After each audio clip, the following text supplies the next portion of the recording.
Hi, JDL Brushes here, and we have a new video.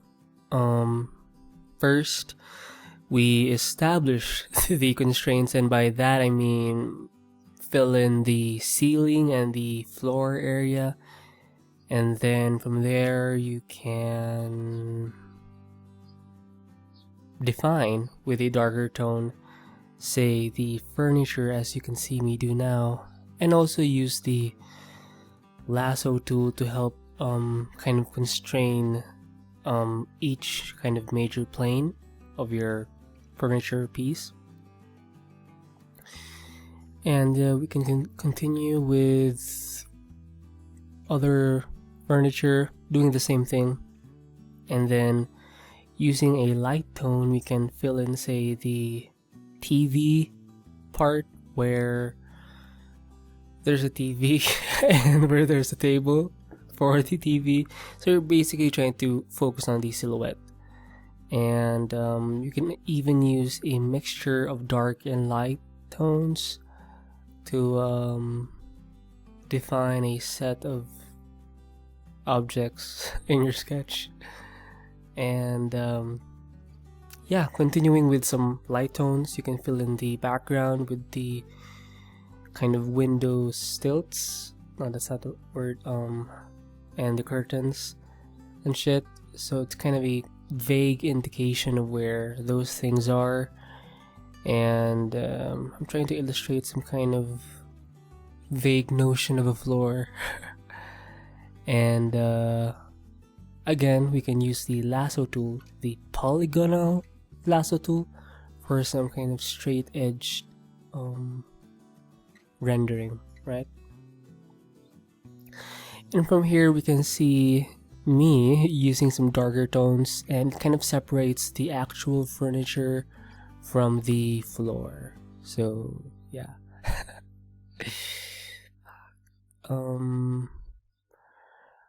From here we can again use a number of selection tools, not just the lasso tool, but I believe I'm going to use the marquee tool, the rectangular marquee tool, and it helps especially for kind of one point perspectives kind of sketches.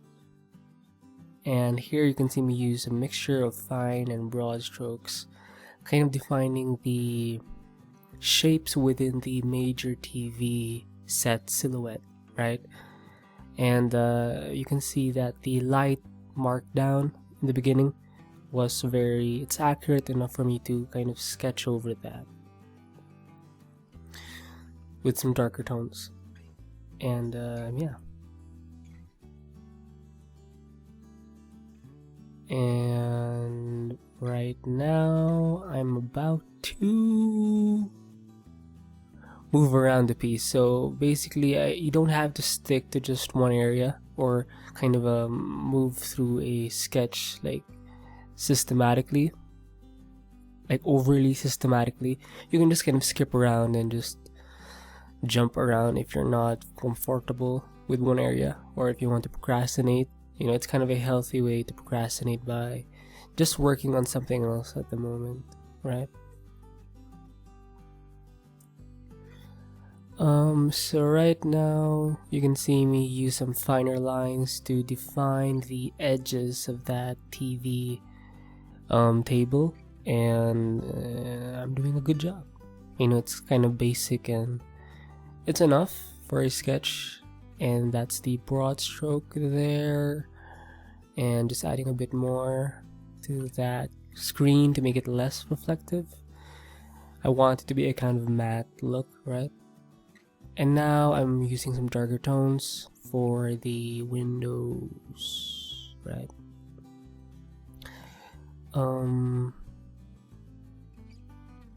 Yeah, I'm using some darker lines, defining those edges again for the furniture.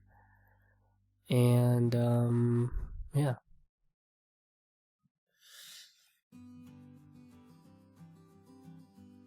Now I'm adding some shadows. Now this is kind of a cast shadow, but not really, because it's more of a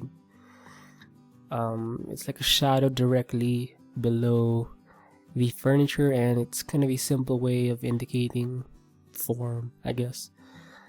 And again, defining with fine lines the kind of certain specific characteristics of each furniture, and you can see me add some kind of light curves indicating some kind of cushiony kind of furniture thing, and it makes it softer, I guess.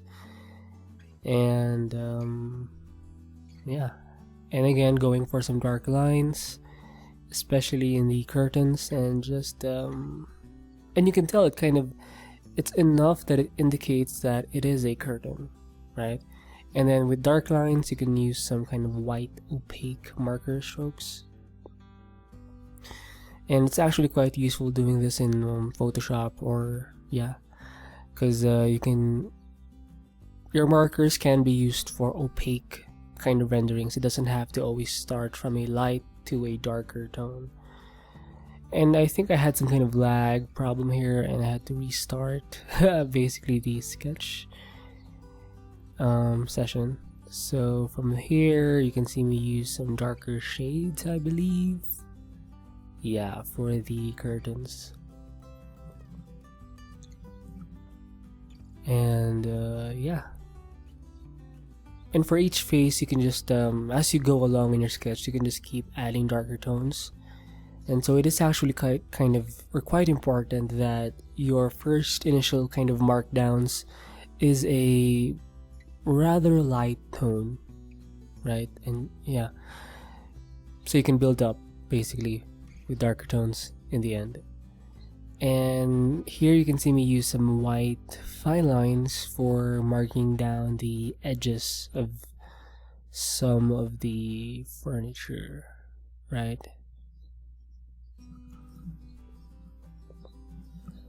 And so you can see me working on some of the reflections with some white strokes.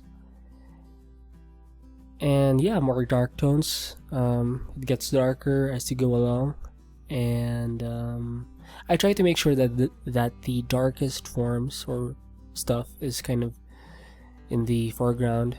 So adjust the constraints, meaning the ceiling and the floor in this case, where the sketch kind of fades out into the canvas or paper. And so now you can see me working on the furniture, just adding a little more tones, defining the cushiony, the softness, I guess, of the thing.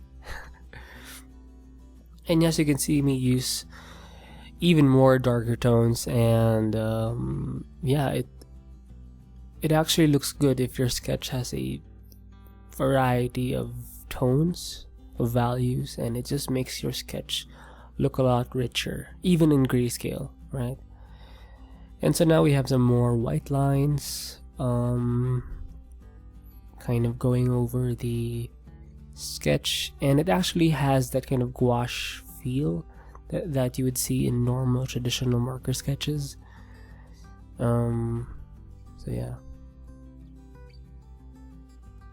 So we can use again some darker or white lines to kind of indicate some details. In this case, gosh, I can't remember the term for those windows, the kind of panes. Sorry. But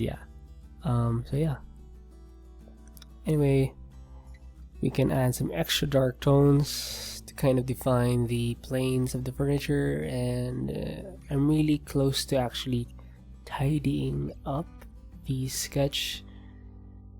And so here I'm doing the final details with some fine strokes to finish up the piece. And and you can see me using some white strokes over the dark strokes, I guess. And you can see me adding that bit of perspective line in the floor to kind of indicate, or to help indicate that this thing has perspective, aside from the furniture. So I think I'm pretty close to finishing, and that is the sketch. the Grayscale sketch, interior sketch, and yeah. So I basically updated the marker brush pack, by the way, so please check it out. Yeah, super fun. Usually I end this thing with a quote, or kind of my personal brand slogan, and whichever your art, whatever your tool, make it beautiful.